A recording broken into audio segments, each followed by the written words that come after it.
نہ ہم جنت میں جائیں گے نہ ہم دوزخ میں جائیں گے،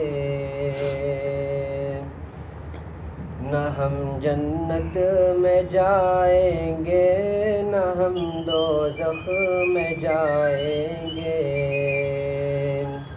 کھڑے دیکھا کریں گے حشر میں صورت محمد کی، کھڑے دیکھا کریں گے حشر میں صورت محمد کی، خدا نے کیا بنائی نور سی صورت محمد کی، نظر آتی ہے پردے پرد میں رنگت محمد کی۔ بسم اللہ الرحمن الرحیم، الحمد للہ رب العالمین والصلاة والسلام علی سید الانبیاء والمرسلین محمد وآلہ واصحابہ اجمعین۔ محترم معزز بھائیو بزرگوں، اس وقت جس تقریب میں ہم لوگ شریک ہیں یہ نکاح کی تقریب ہے، مسنون تقریب ہے، اور مسنون کو مسنون طریقے سے ادا کرنا مسنون ہے۔ جیسے اللہ کا حکم ہے تو حکم کی ادائیگی کی ترتیب حضور اقدس صلی اللہ علیہ وسلم نے بتائی، اسی طرح نکاح کو کس طرح کرنا چاہیے، نکاح کے احکام کیا ہیں، نکاح کے مسنون طریقے کیا ہیں، نکاح کے فرائض کیا ہیں، واجبات کیا ہیں، آپ علیہ الصلاۃ والسلام نے تفصیل سے قولاً عملاً اور تقریراً آپ نے بتائی۔ اس لیے علماء یہ فرماتے ہیں نکاح ادا کرنے سے پہلے حقوق نکاح بھی جاننا چاہیے۔ جیسے گاڑی لینے سے پہلے لائسنس لینا چاہیے، لوگ لائسنس لیے بغیر نئی گاڑی نہیں دیتے، بلکہ اس سے کہتے ہیں بھائی پہلے تو سیکھ، جب تو سیکھ لے گا بعد میں اس بات کی کوشش کی جائے گی، اس بات کی ترتیب بنائی جائے گی۔ لیکن افسوس کی بات یہ ہے نکاح کے معاملے میں بڑی کمزوری ہے، اس کو ہم 95% کہہ سکتے ہیں۔ بعض لوگ نکاح کرنے کے بعد حقوق زوجیت سیکھنے کے لیے آتے ہیں، وہ بھی اس وقت آتے ہیں جب حقوق زوجیت میں کوئی فرق پڑ جاتا ہے، اور بعض لوگ اس وقت آتے ہیں جب حقوق زوجیت میں کوئی بگاڑ پیدا ہو جاتا ہے، اور اس وقت میں آ کر سیکھنا بگڑنے کے بعد یہ آ کر گویا ایکسیڈنٹ کے بعد دوبارہ ٹنکرنگ کرے جیسا۔ کرنا کیا چاہیے، پہلے آپ سیکھ لیں میاں کا حق کیا ہے، بیوی کا حق کیا ہے، میاں کن کن باتوں کو لحاظ رکھنا ضروری ہے، بیوی کن کن باتوں کا لحاظ رکھنا ضروری ہے، زوجین میں کیا ظاہر کرنا چاہیے، کیا مخفی رکھنا چاہیے، زوجین میں آپس میں کن کن باتوں کا اظہار کرنا مسنون ہے، کن کن باتوں کا اخفاء کرنا ضروری ہے، واجب ہے۔ ان تمام چیزوں کو پہلے ہی سے سیکھ کر جو آدمی آگے بڑھے گا وہ حقوق زوجیت کی ادائیگی میں کامیاب سمجھا جائے گا۔ حضور اقدس صلی اللہ علیہ وسلم کی جو حدیث عام طور پر ہم اخلاق میں اس بات کو تشریحاً توضیحاً بیان کرتے ہیں، خیرکم خیرکم لأہلہ وانا خیر لأہلی۔ حقیقت میں کیا ہے، آپ نے فرمایا میری بیویوں کے حقوق کی ادائیگی میں نے کسی بھی طرح کی کمی کی ہو آپ ان سے دریافت کر لے سکتے ہیں۔ اگر آپ حقوق زوجیت میں دیکھیں، بیوی کا حق ادا کرنے میں ذرا برابر بھی آپ نے کوتاہی نہیں کی، چاہے آپ اپنے منصب کے اعتبار سے بادشاہ تھے، آپ قاضی بھی تھے، مفتی بھی تھے، امام بھی تھے، اور پورے مسلمانوں کے امیر بھی تھے، اور اللہ کے وحی کے ذمہ دار بھی تھے، رسول ہیں، نبی ہیں، تمام عالم کی ذمہ داری آپ پر موجود ہے، اس کے باوجود حقوق زوجیت میں آپ نے کمی نہیں کی. آپ کی بیویوں کا حق آپ نے بڑے اہتمام کے ساتھ مجبور ہونے تک، جب آپ کی طبیعت ناساز ہوئی تب جا کر بیویوں کو آپ نے جوڑا، اور جوڑ کر آپ نے معذرت چاہتے ہوئے اس بات کی اجازت لی کہ مجھے اس بات کی اجازت دے دی جائے میں عائشہ کے گھر ہی میں اپنے آخری وقت گزارا کروں، وہ میری خدمت میں رہیں گی، اور آپ حضرات آتی رہیں جاتی رہیں، اور جو بھی آپ حضرات کہنا چاہتی ہیں بولنا چاہتی ہیں وہ سب کے سب آپ یہیں آ کر میرے ساتھ معاملہ رکھیں. یہ آپ نے آخری وقت تک بھی خیال رکھا.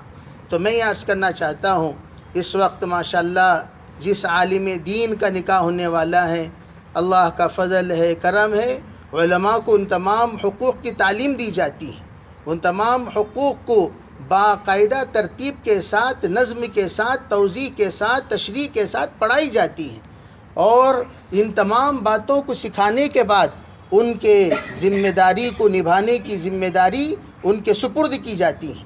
میں یہ عرض کرنا چاہتا ہوں، یہاں جتنے عوام حاضر ہیں وہ بھی نیت کر لیں کہ اپنے اپنے خاندان میں جب نکاح کا موقع آئے، 15 دن پہلے حضرت مولانا اشرف علی تھانوی قدس سرہ العزیز نے جو کہا کہ میرا جی یوں چاہتا ہے کہ ہر شادی کرنے والے کو 15 دن پہلے اپنے پاس بلاؤں اور بلا کر اس کو سکھاؤں کہ حقوق زوجیت کیا چیز ہے، میاں کو بتاؤں کہ تجھے مسلمان شوہر بن کر جینا کیسے، بیوی کو بتاؤں کہ تجھے مسلمان بیوی بن کر رہنا کیسے، تب جا کر یہ نبھاؤ اور یہ تعلق اور یہ رشتہ برقرار رہے گا. بہرحال دوستو، شادی میں ایک ہی فرض ہے، وہ فرض کیا ہیں؟ ایجاب و قبول. الایجاب ینعقد والنکاح ینعقد بالایجاب والقبول بحضور شاہدین. 2 گواہوں کی موجودگی میں ایجاب و قبول کرنا، اس سے نکاح ہو جاتا ہے. واجب کیا ہے؟ مہر کی ادائیگی ہے. مہر مسنون اپنے طریقے کے مطابق، اپنی حیثیت کے مطابق، اپنے طاقت کے مطابق آپ مہر ادا کریں. اور تیسری جو چیز ہے وہ ولیمہ ہے. ولیمہ کے لیے اللہ کے رسول علیہ السلام نے ایک ترتیب نہیں بتائی، 3 ترتیبیں بتائی ہیں.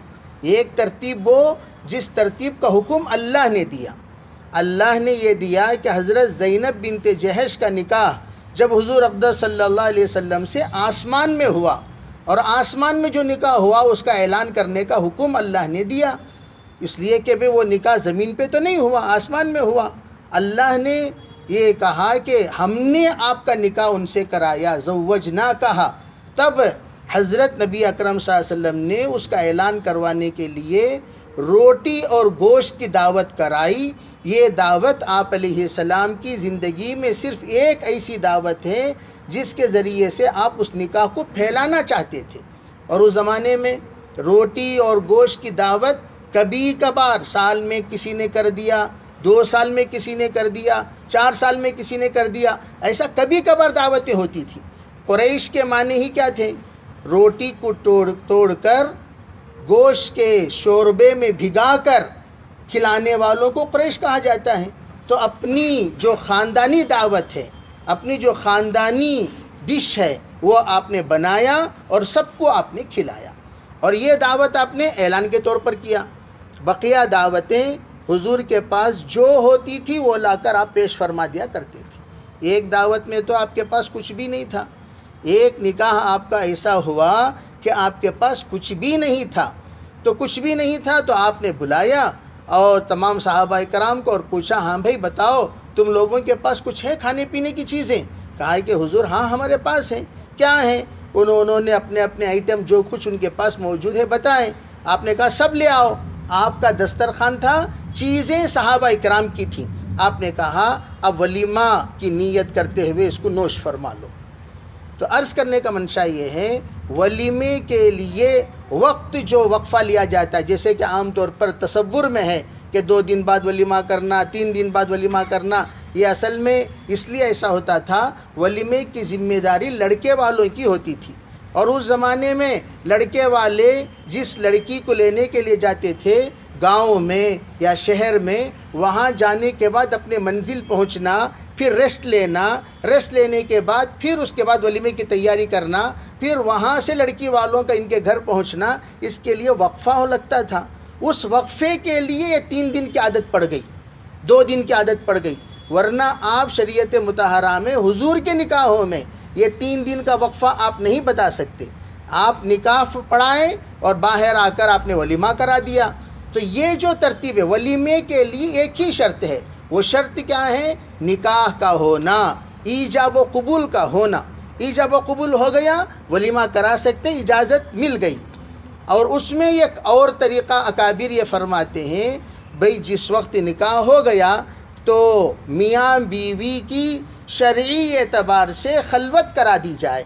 خلوت کرا دیے، گئے السلام علیکم ورحمۃ اللہ کر لیے اور خیر خیریت پوچھ لیے اور ان کی دیدار کر لیے اور پھر واپس آ گئے، یہ شرعی خلوت کا حکم ہو گیا، پھر ولیمہ کرا سکتے ہیں، اس میں کوئی حرج نہیں۔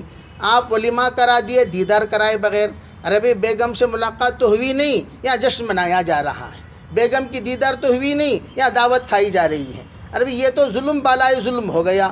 ابھی دیدار ایک مرتبہ کرا دیجئے، پھر آپ ان سے ولیمہ کروائیے، اس میں کوئی حرج نہیں ہے۔ بہرحال ولیمہ کیسا کرنا؟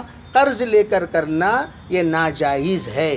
اچھی طرح یاد رکھیں، اپنی حیثیت سے بڑھ کر، اپنی طاقت سے بڑھ کر ولیمہ کرنے سے منع کیا علماء کرام نے، بلکہ اس کو حرام لکھا ہے کہ کوئی جا کر رہن میں رکھ کر پیسہ لے کر آ کر ولیمہ کرائے، یا قرض لے کر، سودی قرض لے کر ولیمہ کرائے، یہ سب کے سب ناجائز حرام ہے۔ مسنون میں حرام طریقہ ہو گیا۔ تو حلال طریقہ کیا ہے؟ حلال طریقہ یہ ہے کہ وہ اپنی حیثیت، اپنی طاقت کے مطابق، اپنی حیثیت، اسی مسجد میں کئی مرتبہ بڑے حضرت رحمۃ اللہ کے زمانے میں چائے بسکٹ کا ولیمہ بھی ہوا ہے، سموسے کا ولیمہ بھی ہو گیا، بھئی اپنی حیثیت جتنی تھی روس مل کا ولیمہ ہو گیا، شربت کا ولیمہ ہو گیا۔ تو اسی طریقے سے اپنی طاقت اور حیثیت کے مطابق جن ولیمہ اکرام کو ولیمہ اگر کرا دیا جائے تو اس میں عافیت ہے، راحت ہے، سکون ہے۔ تو علماء اکرام، اساتذہ اکرام سامنے آ جائیں۔ حضرت مولانا عزیر صاحب کے لیے ہی یہ کرسی رکھی گئی ہے، حضرت تشریف لائیں۔ تو بہرحال ان باتوں کا خیال رکھنا۔ اور شادی ہو گئی، شادی ہونے کے بعد دعائے مسنون، الوداع کی دعا ہے۔ حضور صلی اللہ علیہ وسلم جب رخصت فرمائے تو اس وقت میں آپ علیہ الصلاۃ والسلام نے مسنون طریقے سے ولیمہ کرایا تھا، اور اس وقت میں مسنون طریقے سے آپ نے رخصت فرمائی تھی۔ وہ حسن حسین میں وہ تمام دعائیں موجود ہیں، ان دعاؤں کا اہتمام کریں، باوضو رخصت کریں۔ جب رخصت کریں تو باوضو رخصت کریں۔ رخصتی کے بعد پہلا عمل میاں بیوی کا نماز کا عمل ہو، جو نماز امامت کے ساتھ اور پیچھے اقتداء کے ساتھ نماز ہو، اور نیت دل میں یہ کریں کہ یا اللہ جس طرح میں اس وقت نماز ادا کر رہا ہوں، میرے تمام حقوق زوج جو بھی میرے ذمے ہے وہ ادا کرنے کی مجھے توفیق عطا فرما۔ یہ نیت کرے شوہر، بیوی یہ نیت کرے یا اللہ جیسے نماز میں تابع دار ہو رہی ہوں، پوری زندگی مجھے تابع داری نصیب فرما۔ تابع داری کی نیت کریں گے انشاءاللہ اللہ تابع داری نصیب کرے گا۔ پھر مصلی اٹھائے، بازو بچھائیں اور دعا کریں، اور دعاؤں میں خاص طور پر اس بات کا خیال رکھیں کہ اپنی زندگی کے راحت، سکون، عافیت اور اللہ کے حکموں کی تابع داری اللہ سے خوب مانگیں اور اس کی استطاعت بھی مانگیں۔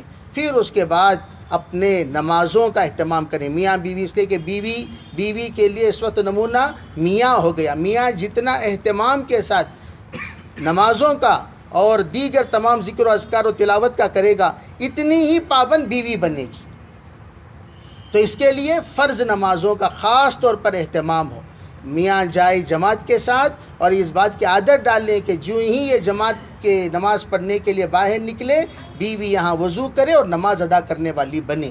تو اس کا انشاءاللہ نظام بنے گا۔ حضرت اشرف علی تھانوی رحمۃ اللہ علیہ یہ فرمایا کرتے تھے کہ جو احکام کا اہتمام کرے اللہ کے امان میں آ جاتے ہیں۔ تو اسی طریقے سے ہمارے اکابر فرماتے ہیں فرض نمازوں کا جو اہتمام کریں گے ان کے نسلوں میں فرما بردار اولاد پیدا ہوں گے۔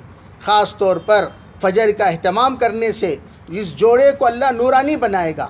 ظہر کا اہتمام کریں گے تو رزق میں اللہ برکت کے فیصلے کرے گا، عصر کا اہتمام کریں گے اللہ جسم میں قوت کا فیصلہ کرے گا، مغرب کا اہتمام کریں گے فرما بردار اولاد کا اللہ فیصلہ کرے گا، عشاء کا اہتمام کریں گے آرام میں اللہ راحت اور سکون نصیب کرے گا۔ پھر اس کے بعد خاص طور پر جن باتوں کا خیال رکھنا ہے وہ یہ سسرال والے، ہمیشہ میں کہا کرتا ہوں بھئی اس کو داماد نہ سمجھو بیٹا سمجھو، اس کو بہو نہ سمجھو بیٹی سمجھو۔ جس بہو کو جس گھر میں بیٹی کی نظروں سے دیکھا جاتا ہے اس گھر کی بیٹیاں جہاں جا کر بہو بنیں گی وہاں بھی ان کو بیٹی کی نظروں سے دیکھا جائے گا۔ اس طریقے سے سکون لینا دینا یہ ہمارے تمام اعمال سے افعال سے ظاہر ہوتے ہیں، فیصلے کیے جاتے ہیں۔ اللہ تعالیٰ کہی ہوئی بات پر عمل کرنے کی ہمیں توفیق عطا فرمائے۔ اس وقت جو ہم لوگ انتظار میں تھے وہ وقت قریب آ گیا ہے، جو وکیل ہیں گواہ ہیں وہ احباب ذرا یہاں قریب آ جائیں، قریب ہیں بھائی۔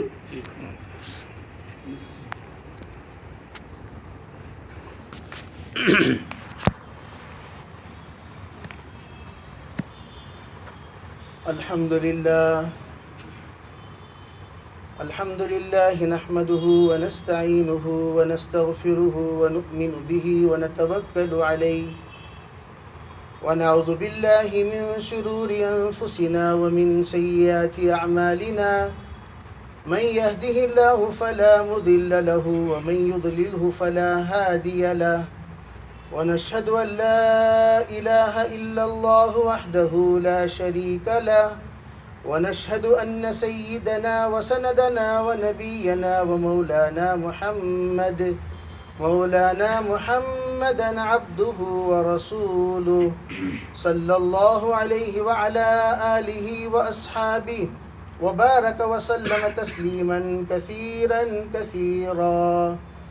أما بعد فأعوذ بالله من الشيطان الرجيم بسم الله الرحمن الرحيم يا أيها الناس اتقوا ربكم الذي خلقكم من نفس واحدة وخلق منها زوجها وبث منهما رجالا كثيرا ونساء واتقوا الله الذي تساءلون به والأرحام إن الله كان عليكم رقيبا يا أيها الذين آمنوا اتقوا الله وقولوا قولا سديدا يصلح لكم أعمالكم ويغفر لكم ذنوبكم ومن يطع الله ورسوله فقد فاز فوزا عظيما يا أيها الذين آمنوا اتقوا الله حق تقاته ولا تموتن إلا وأنتم مسلمون وقال النبي صلى الله عليه وسلم